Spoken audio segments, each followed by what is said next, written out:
இது ரொம்ப கொடுமையா இருக்கும் பாருங்க.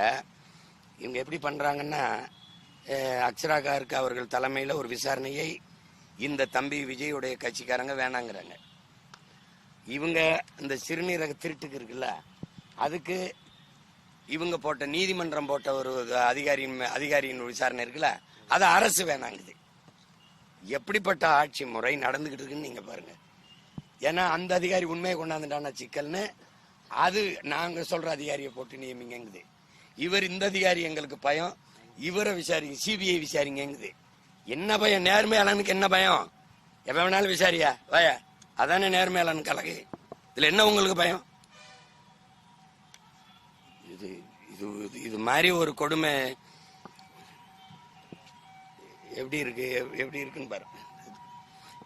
சொல்றது மட்டும் நீங்க சிறுநீரக திருட்டுன்னு சொல்லிடாதீங்க, அது சிறுநீரக முறைகேடுன்னு சொல்லுங்க.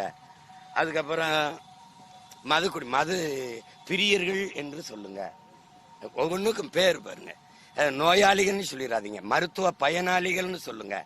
அப்படின்னா ஒன்று ஊழல் லஞ்சம் வாங்குறவங்கள லஞ்சம் பெற்றுட்டார் ஊழல்வாதின்னு சொல்லாதீங்க, பண பயனாளிகள் என்று சொல்லுங்க. அப்படி சொல்லுவோமா? இவங்கள மாதிரி ஒரு கேடுகட்ட கூட்டத்தை நீங்க பார்த்திருக்க? நான் சொல்றது நீ ஏன் சொல்லக்கூடாது? நான் லஞ்சம் வாங்கிட்டேன் நீ ஏன் சொல்ற? பண பயனாளிகள் அப்படி சொல்ல வேண்டியதானே? அப்படி சொல்லுவோமா? அப்படி சிரிக்காத, அப்படி சொல்லுவோமா? இவங்க கொடுமையானவங்க. இலவசம் வேணாம்னு சொல்லுவேன், விலையில்லா மடிக்கணினி, விலையில்லா கிரைண்டர் வருவாங்க. நமக்கு கொடுக்கும்போது விலை இல்லை, அவங்க வாங்கும் போதும் விலை இல்லையா? தயாரிச்சு சும்மா கொடுத்துட்டானா? இவங்களை ஒழிக்கணும். அதை மட்டும் நீங்க கவனத்தில் வச்சுக்கணும்.